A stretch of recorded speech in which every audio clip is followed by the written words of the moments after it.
Hello, everybody. Welcome back to Inside Marketing. Today, I'm super excited to be joined by Stuart Russell, who is the head of marketing at Limecraft. Welcome, Stuart. It's great to have you here on this Friday.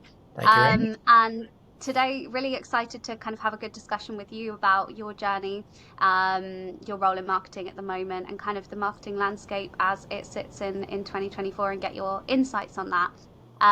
So Stuart, it would be great, I suppose, if you could just give yourself a bit of an introduction, explain your role at the moment, and I suppose your journey really in terms of how you've got to where you are now, what your marketing career has looked like. It's very varied for everybody, and it's often quite a tapestry of different experiences. So it'd be great if you could kind of like take us through that, and then we can and dive in beyond that. That'd be lovely. Yeah, with pleasure. It's probably been quite shambolic if I'm being completely honest with you.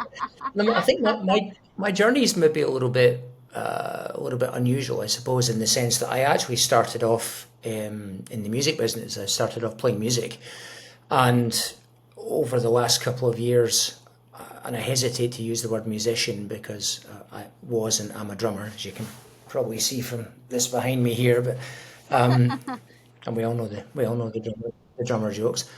But the last couple of years that I was at school and then right the way through university, I Uh-huh. had my own band and also did some session work with some commercial groups as well, a couple of which were probably household names back in the day. But I did go to university. I did a very sort of general business management degree because although I was quite set on the idea of music as a career, Mhm. I think I was relatively pragmatic enough to know that it might not work out. Sometimes it doesn't. Yeah. So it's important, obviously, to have something to kind of fall back on. And I kind of got to a crossroads with that really in the mid 1990s, which somebody reminded me the other day was 30 years ago, which is just baffling. But yeah, there we go.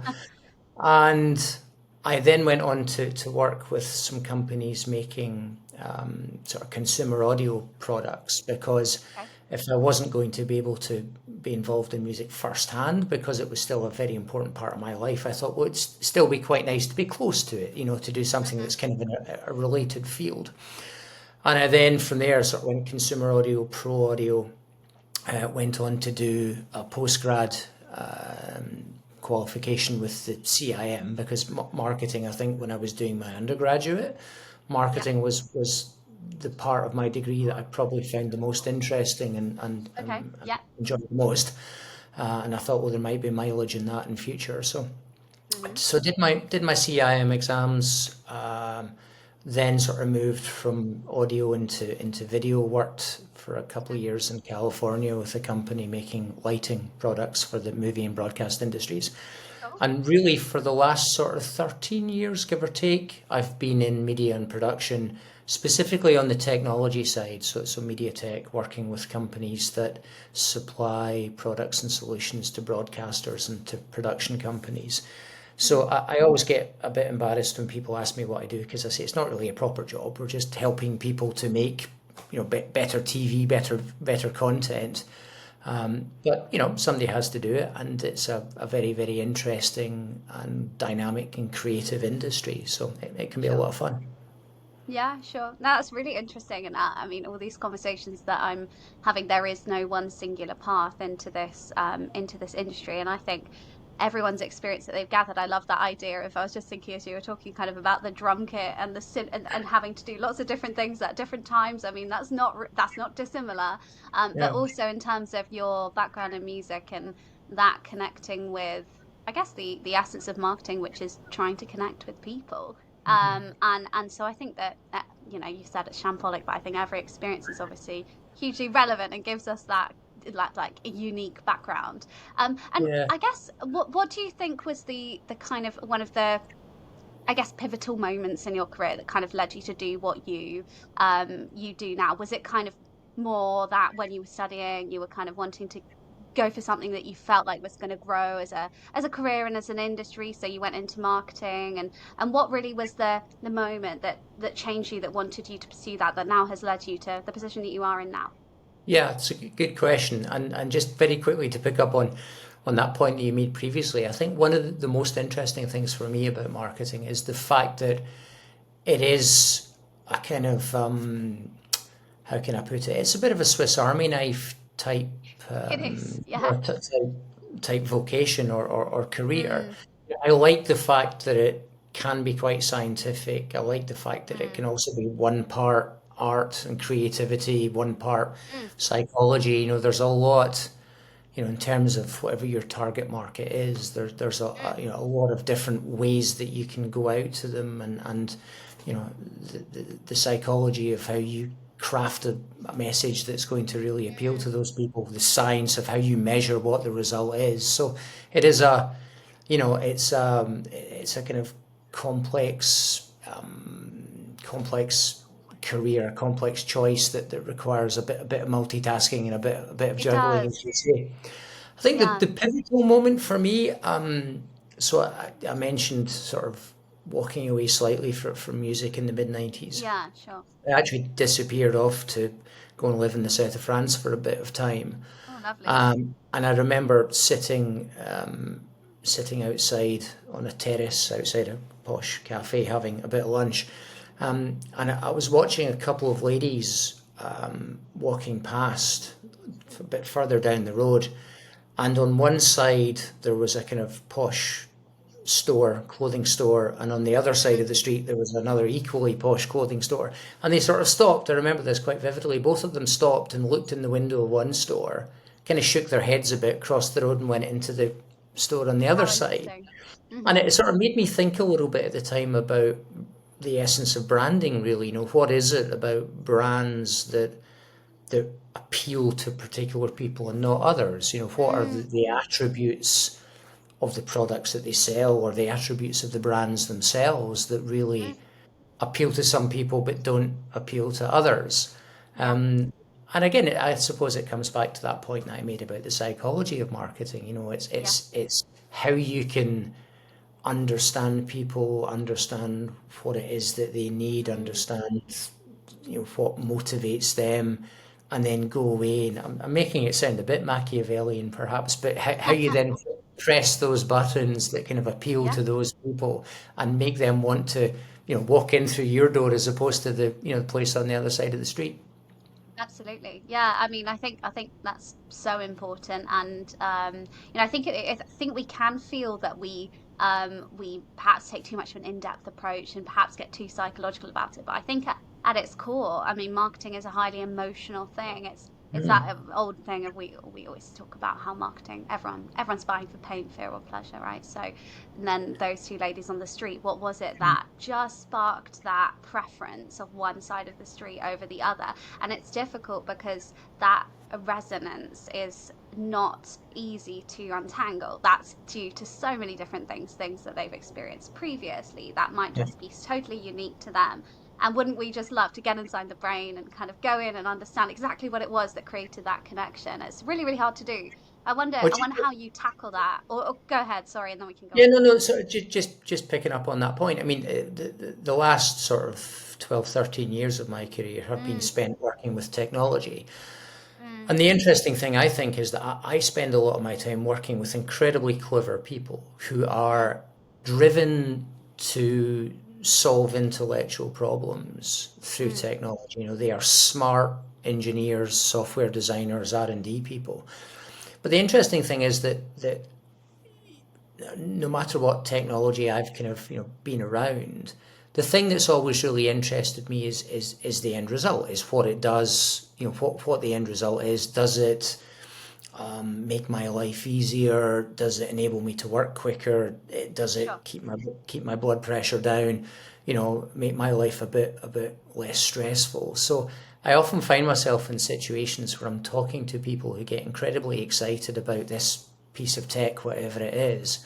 And I always apply what I call the so what test. When people are Mm, talking to me about a new feature or something clever that the platform does, my answer is always, well, so what? What's in it for me? If I'm the customer, what's in it for me? And I think when you can take those things and then sort of boil them down into their essence of what the benefit is mm, to the customer, that then allows me to go away and kind of wrap that up in the most appropriate way before you deliver yeah. it out to the market. Because even in technology industries, the people who are the target customers often are facing particular challenges, and even in B2B tech, it can be quite an emotional purchase for them too. It can be quite an Yeah. emotional, because it's their job, it's their area of expertise. And we Mm. deal with, in my current role, we deal with some very specific job titles where customers are concerned. And it can be Yeah. quite niche sometimes. So really sort of understanding those people and translating what you do into the messages that are really going to Yeah. resonate with them, and getting it out of the realm of how many widgets and how many phalanges this Yeah. thing has, and getting it into the what does it do for me, what's the benefit, how's it going to make my life better. I think that's a little bit of Yeah. where the magic lies. Yeah, that's so true actually. And just thinking about the role of a marketer as a translator essentially from the passion and the in-depth expertise of the product experts, but then taking that to an audience that may not even know that we even exist. So we've got to create this messaging that resonates, educates, it's quite a challenge really, and that goes back to the Swiss Army knife thing. But I think, yeah, what do we solve is always where it has to begin. So in a way, what I guess what you're describing there is the going to the end and taking that back to the beginning, understanding how we're actually benefiting people right now. And I would agree with you that I think it is highly emotional. I always think about it as what's keeping this person up at night. What is the last thing they're thinking about before they go to bed? Okay, maybe Mm. maybe it's not the problem we're trying to solve. We'd love it if it was, but it may well be, and that's what we've got to try and capture. And I think a lot of brands, especially in B2B, I'd say a lot of brands, I don't know if you'd agree, tend to get that wrong and continue to push the message of, what we do, the features, the benefits, the new things. And actually, that's cool, but unless there's that emotional connection, it's really hard to translate the benefit to the customer. Well, I think in a lot of technology areas, and I don't wish to insult anyone when I say this, but a lot of products are kind of a much of a muchness. I mean, I Mm, previously worked. I mean, I've worked for big companies, small companies. yeah. I'm back up in startup world again at the moment for the third time in my career, and the challenges are very different. But I mean, I worked previously for a really large company, 1,000 and something people, and they were very product focused, which I get, and of course it's important.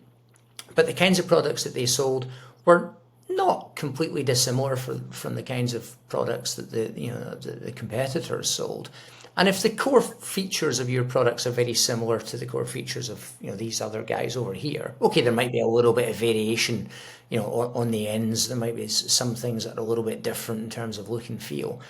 But if it is a little bit much of a muchness, then why is a consumer, or be it B2C or B2B, why are they going to come and give you their budget Mm, as opposed to giving it to other people? And there's a lot of intangibles in that equation. There's in technology industry, sometimes it's personal relationships, it's kind of the yeah. traditional relationships that you've got.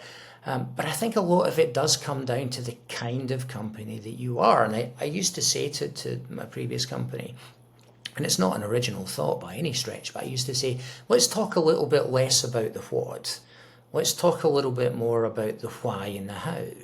Mm, Why do we do what we do? How do we do it? It's the kind of flavor of the company that we are that I yeah. think makes the difference. And this is the thing that, again, not an original thought, but this is the thing that Apple back in the early days always did so Sure. very well. And people at Nike, they talked about themselves as being a little bit like the outsiders. They Mm, were kind of, a little bit edgy. They had a little bit of a little bit of something to their yeah. brand personality. It was very much about the how and the why, what it is that gets these vendors or these manufacturers out of bed in the morning, Yeah. rather than just here's the thing we make, and Yeah. isn't it good? It's too on the nose, isn't it, when brands do that? And I think there's something to be said for the gap that makes us curious to learn more. Hmm. And I guess that's the whole psychology of it. But yeah, it's interesting, and what you said about, especially in your world, I guess the resonance and what you're solving is constantly changing. And so that's then another challenge in itself, because we can sit in a meeting and plan the marketing strategy for 2024, 2025, and and say, yep, so we solve this, and all our activities are going towards that message. But then a few months down the line, very quickly, actually, we're solving something else, but we don't realize it. So I wonder how you keep up with that. I mean, do you have kind of feedback loops with your customers so that you're kind of finger on the pulse all the time of what actually we're most beneficial for now, or how does that work?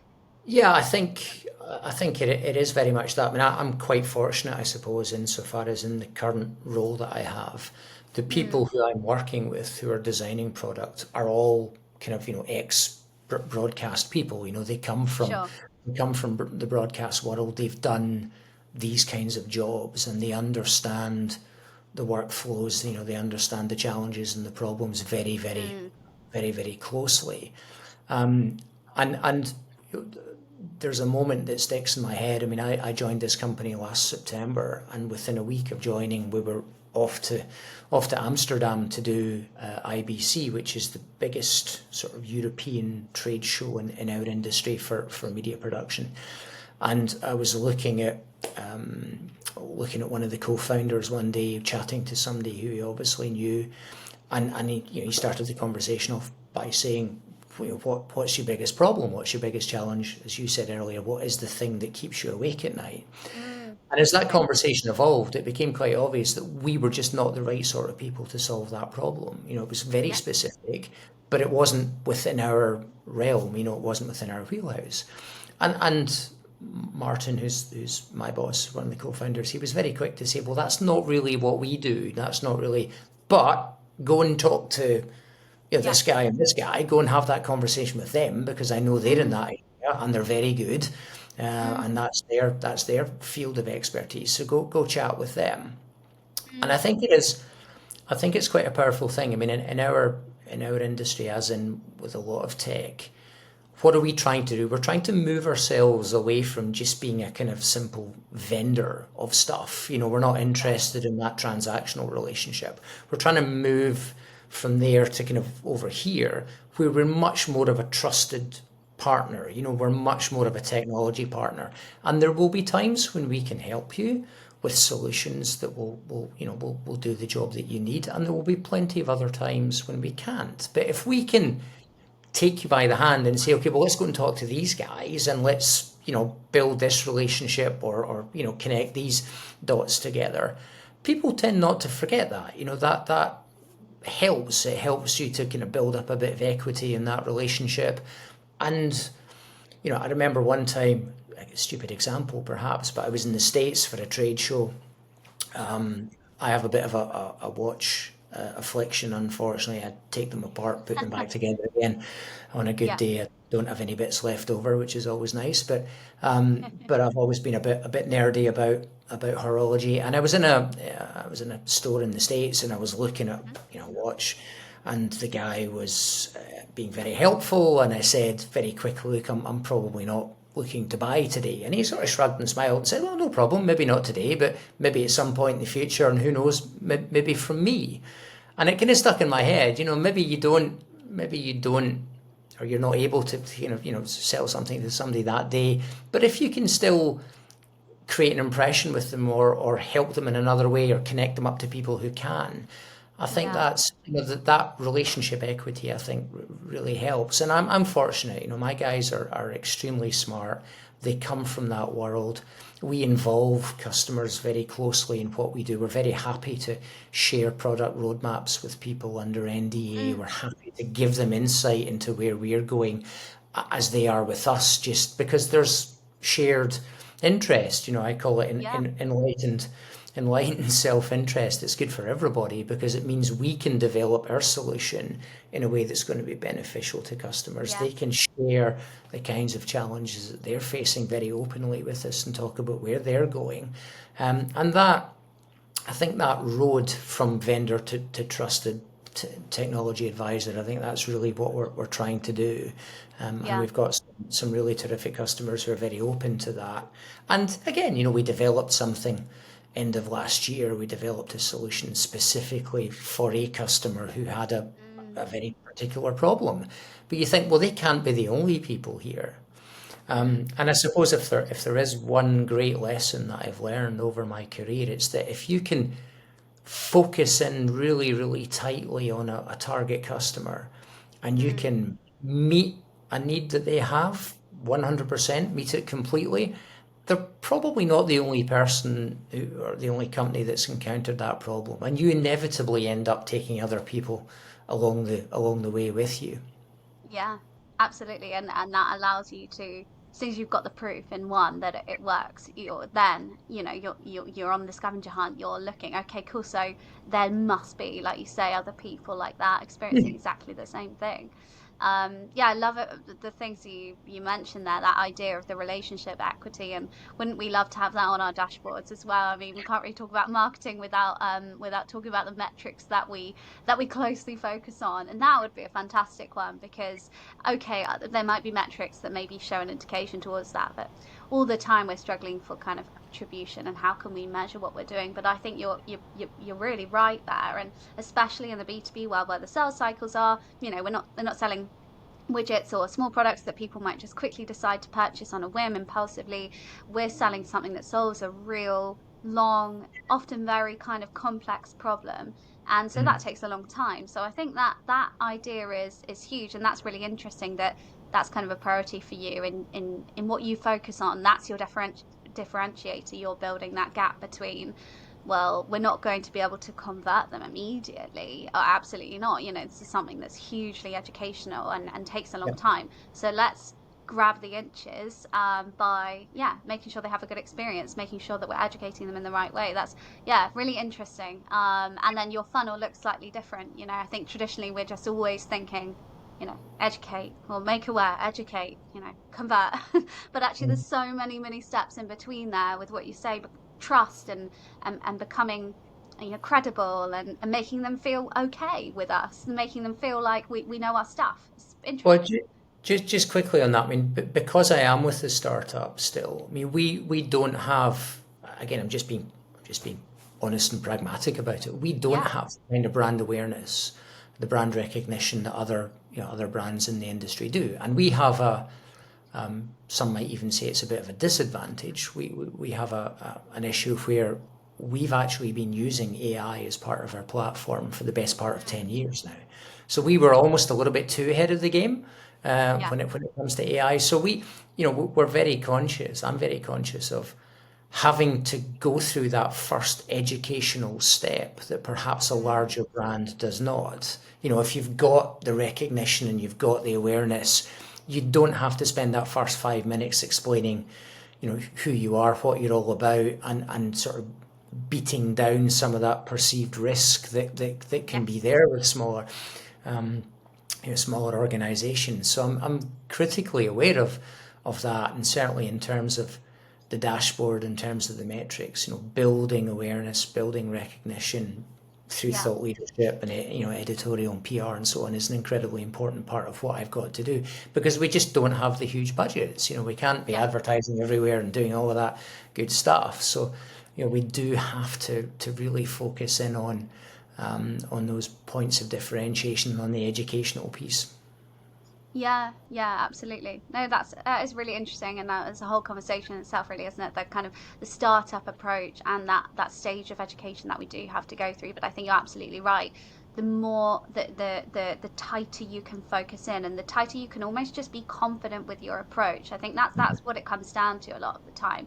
I think it's this fear that, well, what if that's not right? What if we're saying that we're going to go for this kind of ideal customer profile, but that doesn't really work out? So we almost hedge our bets between, well, why don't we do 50% there, 50% there, and then we've got a diluted strategy. So I think that for startups, particularly where we've got to break the market, it's very important, I think, to have that niche idea and you go all in on it and you make progress there. Otherwise, it's too thinly spread, And if the budgets aren't hugely extensive as they would be with a kind of a massive global company, then that's I think the way to tackle it. But no, very interesting.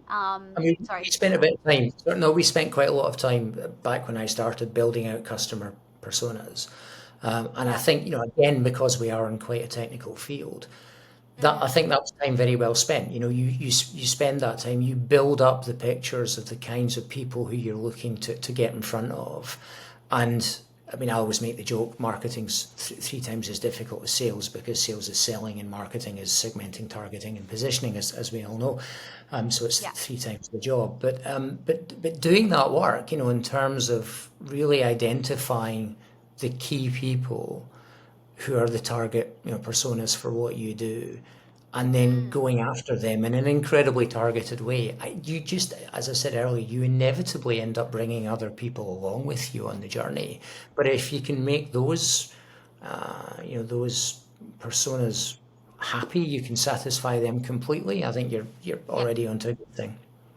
Yeah, absolutely. Yeah, it's far better to resonate with one completely than sort of partially with a few. I mean, they're going to go with somebody else who's resonating with them completely. It's exactly as you say. So, yeah, no, that's really interesting. I mean, I'm just wondering, we've talked about quite a lot of skills and kind of qualities that you've kind of picked up along the way and that are necessary now in 2024 when we look at marketing, particularly in B2B. I wonder what you think is the kind of key thing if somebody was starting out in their journey in marketing or looking to, get to being head of marketing in their career at some point. What do you think is essential for people to have in terms of skills? Wow. I know it's a Um, tough one, isn't it? Because Yeah, yeah, I mean, the landscape is the landscape obviously now is very different to when it was, mm, when I started my career 140 years ago. So it was, it was quite different then. I think I, I can only really talk about my own experience. I think I came into it not specializing in one particular area. I think I was a bit of an all-rounder, and I got yeah, exposure to lots of different parts of the marketing mix. I didn't necessarily try and specialize early on in my career. mm, I'm not sure that now that would be the right way of doing things, but I mean, I think in terms of skill set, I think having the academic underpinnings are important. Ongoing yeah, education is important. I needed to do those, professional exams when I did them. I yeah, needed to build up that, those academic muscles, as it were.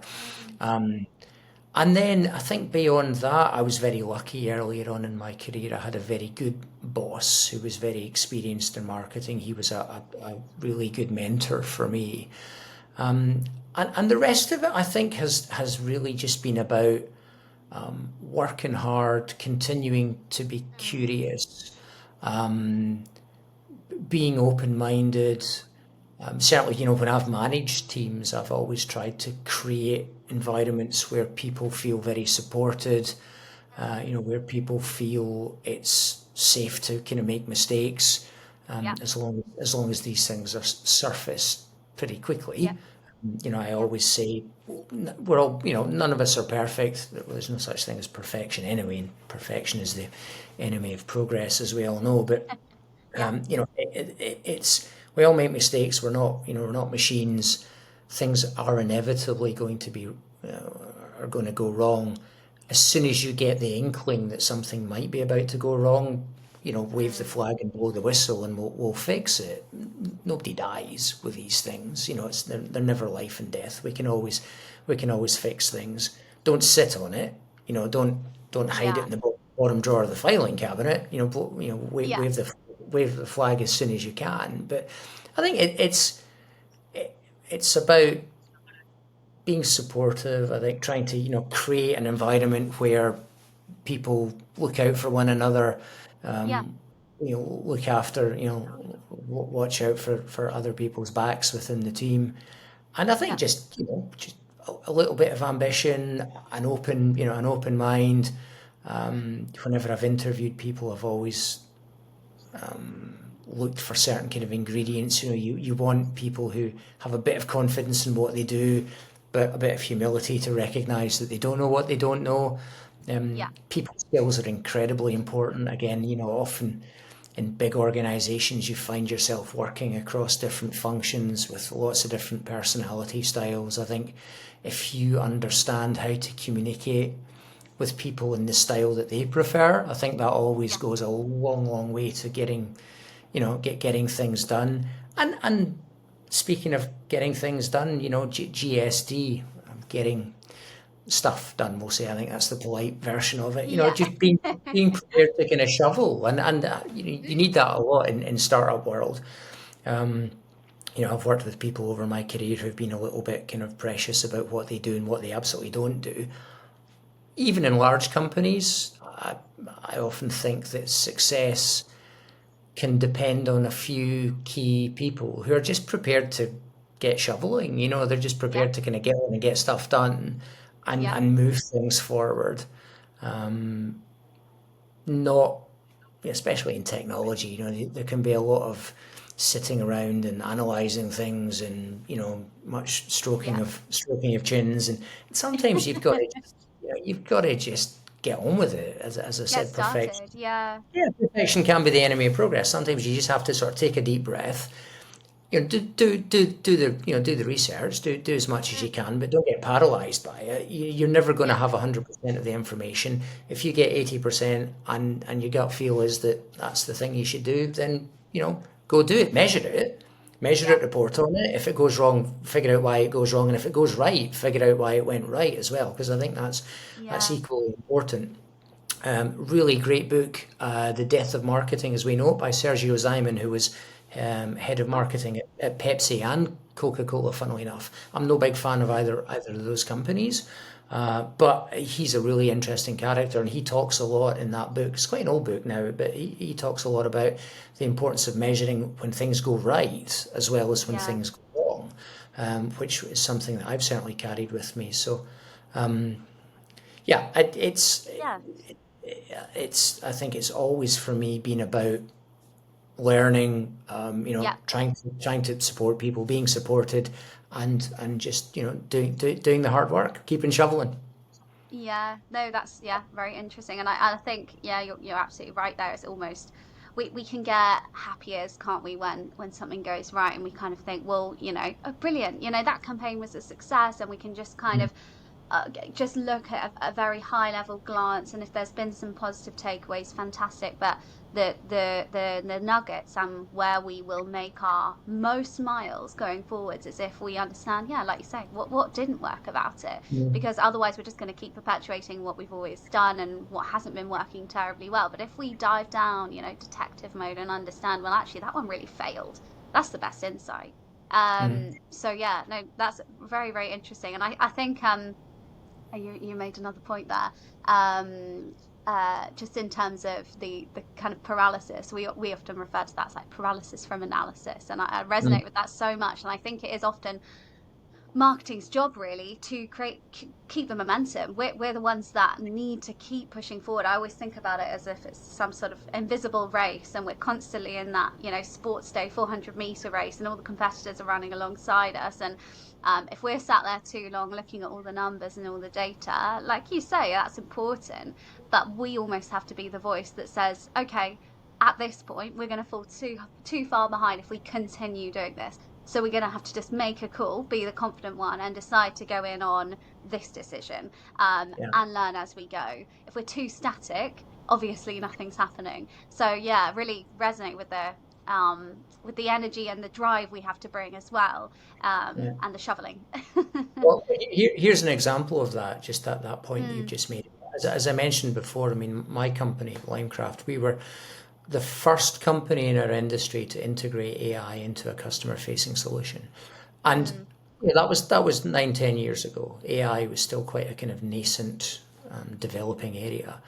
A lot of other companies have now jumped into this space, so we've almost found ourselves a little bit disadvantaged by being one of the, being, well, not one of the first. We were the first, he said modestly, and so, I was having a conversation recently with a few of the guys in the commercial team about how we need to position ourselves now, because it's AI is a contemporary topic. Everyone's talking yeah, about it. There's a lot of chatter about what it does and what it's going to do. And so mm, we've tried to kind of change the narrative a little bit around it. When we talk about it, we don't talk about AI, we talk about media intelligence. So we talk mm, about AI that's being used specifically for our industry in ways that the industry needs. okay, And I used I use the dishwasher analogy. When I look at how we use AI, it is very much as a labor saving device. It is there to do a lot of the grunt work and a lot of the heavy lifting that Yeah, I then love that. frees you up. Yeah, it frees you up to do the more interesting and creative stuff. And of course, we're in a creative industry, so that's very important. I'm much Yeah. less interested in the ability of AI to create pictures or create video or create music. AI is like a toddler. You never leave it unattended. So it has some interesting use cases, but it's not going to put musicians, it's not going to put graphic designers necessarily out of business. Those Mm, those tools, those solutions will become available. mm, But if enough people say no, that's not really what we want, and we're not going to buy into that, then mm. those things will wither on the vine, and the leaves will fall off come autumn. I think Yeah. it's where it works, where it's interesting. I mean, Google specifically, again, regardless of what you think about Google, they've branded their AI solution as Copilot, and I think that's a smart way of looking at it. I think that idea of a solution or a tool that sits beside you and frees up your time to do Yeah. more of the interesting things, that stuff, more of the creative stuff. I think that's really where the interest is. So we're doing that. We're trying to change the narrative. We're trying to change the conversation around AI. Mm, We're trying to kind of get rid of some of the scaremongering that's going on. We're saying, look, you can choose how you want to use it. The way that we want to apply it is in a way that is useful and delivers value and frees up your time. And our industry is creative. The amount of creative content being produced by yeah. our industry every month keeps on getting bigger. YouTube's getting into short form content, TikTok's getting into Yeah. long form content. Just the amount of stuff out there for people to consume is growing exponentially. You need to be producing more of that stuff. Anything that's going to save a little bit of your time over Yeah. here on the admin side, or the legwork, the heavy lifting, that's where we see deploying it, and we see the value in Yeah. that. So, it's about I think how we try and gain back some of the, not that we've lost traction, but how we sort of take that thought leadership position, gain back some of the initiative, some of the Yeah. kind of the beachhead ground, by changing the dialogue and changing the way we talk about these things.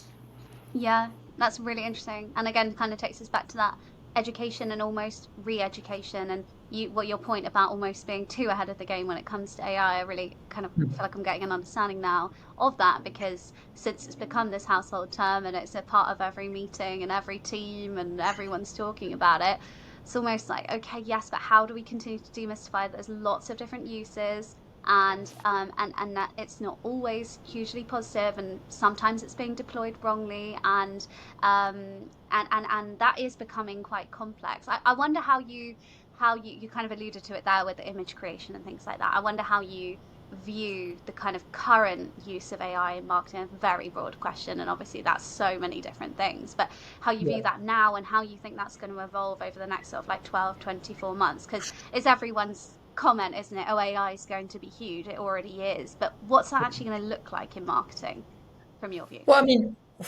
where I see it working now is very much in the use cases that I've mentioned a few moments ago. It's in doing a lot Yeah.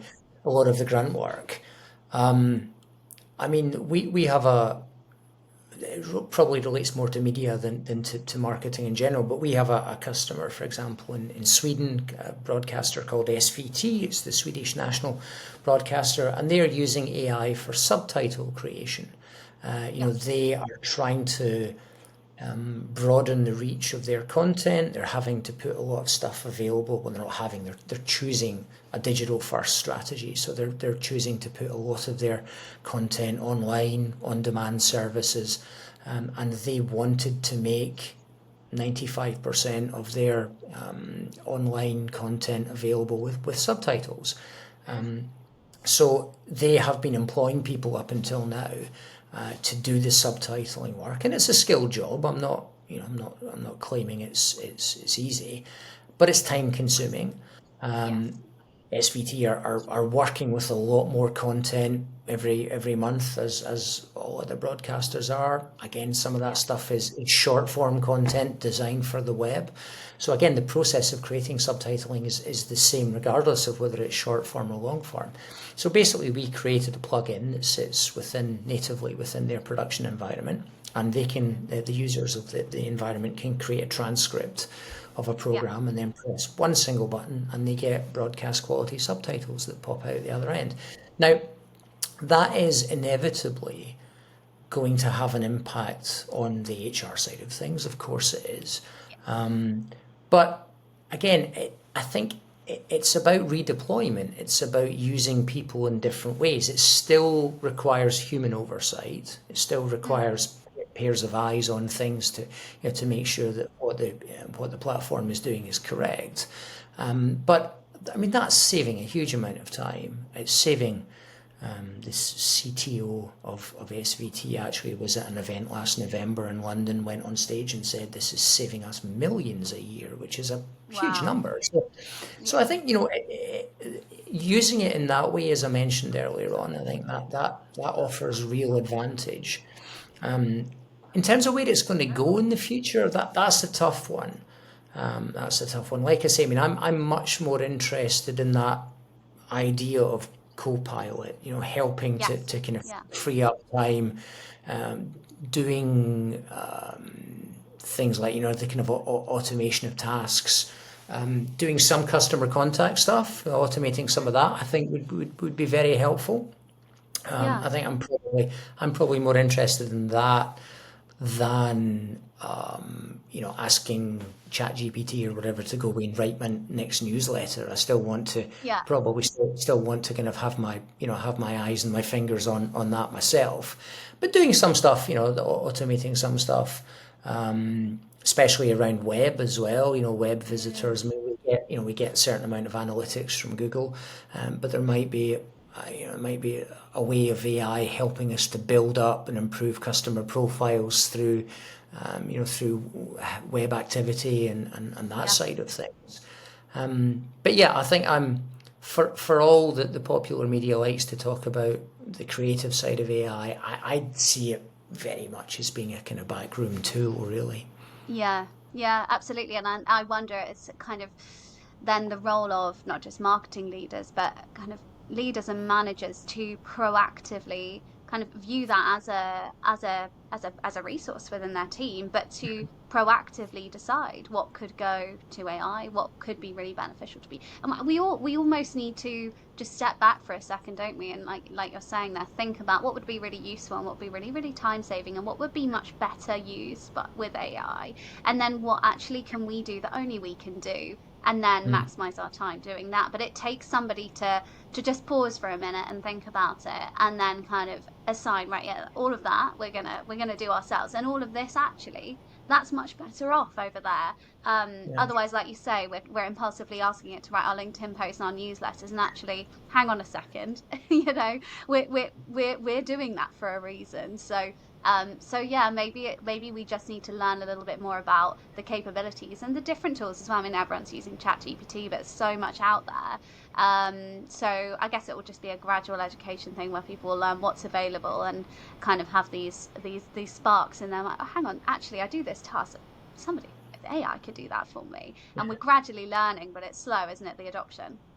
Well, maybe I'm wildly optimistic or incredibly naive, but I sort of think that the good and really useful tools will kind of win out, and Yes. and the sort of gimmicky stuff that actually isn't that helpful will sort of fade off into the background. I mean, I've got a good friend who works in HR, and he's genuinely quite concerned about the implications of AI for for Yes. for what he does. I mean, do we want to get to a point where it is? I mean, it's probably happening already, but it's doing first screens of CVs, or it's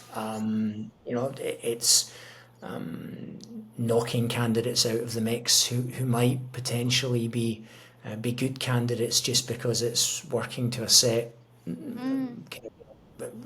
amount of criteria, or I don't know. I mean, the pitfalls are very obvious. I think the pitfalls Yeah. are very much there. Somebody was telling me recently about a system that's being trialed where if you have a restaurant reservation tomorrow, the restaurant calls you up and an AI engine asks you if you're still going to come along, and you say yes or no, and it detects whether it thinks you're lying or not on the basis of your voice pattern.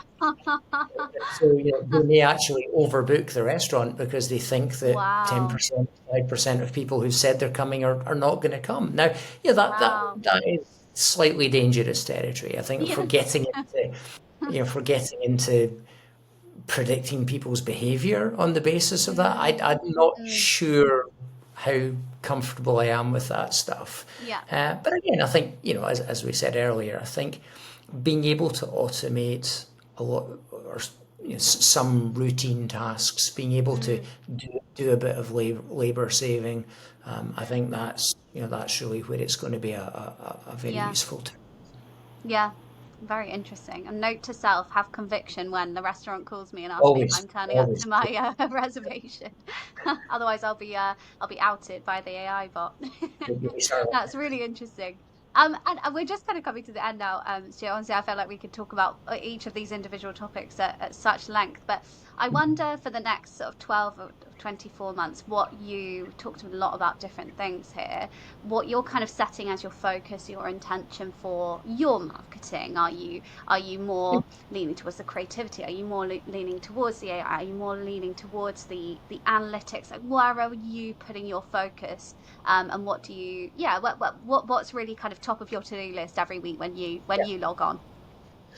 So I think, and again, my circumstances are quite particular because it's a startup Yes. organization. It doesn't have, as I said earlier, it doesn't have the kind of brand awareness and recognition that some others do in the Mm, market. So I think I've always, it's a massive cliche, but I've always said content is still incredibly important. I think, yeah. being able to produce thought leadership material that really helps to build the credibility of your brand and your spokespeople.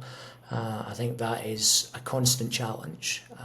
As Yeah. much as it's as much about bandwidth as anything else. I work with lots of smart people who've got lots of great stuff up there, but everyone's super busy. So just being able to kind of Mm, find the time to extract that out of people is can be challenging.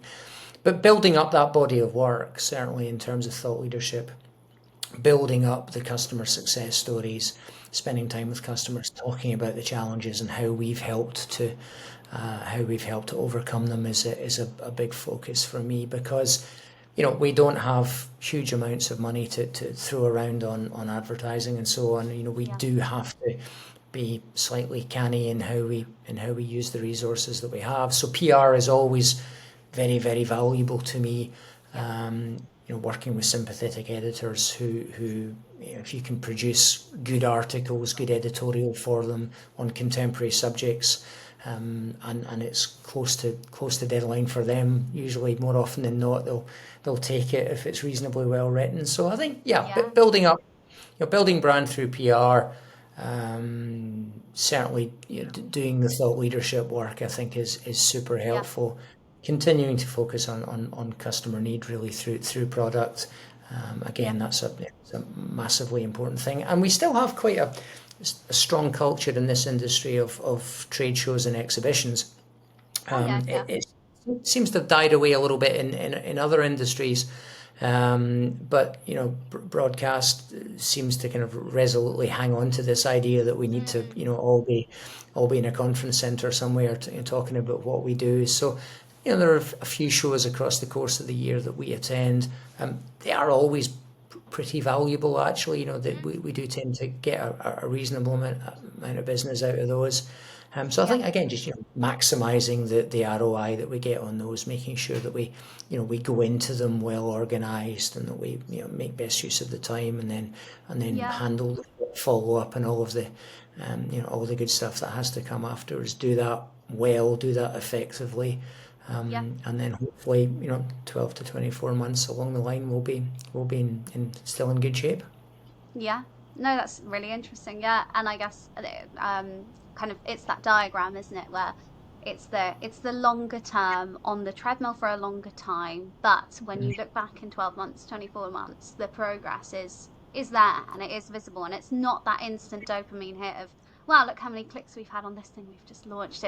But it is that gradually kind of notching away at something that we know has a really, really great integrity, and that over time is building up to create this, yeah, magnetic brand presence. And I think both of the things that you've just mentioned there, the events and the content, that's all really what you mentioned about the trusted partner. You're putting your face out there as this credible, trustworthy, high authority partner.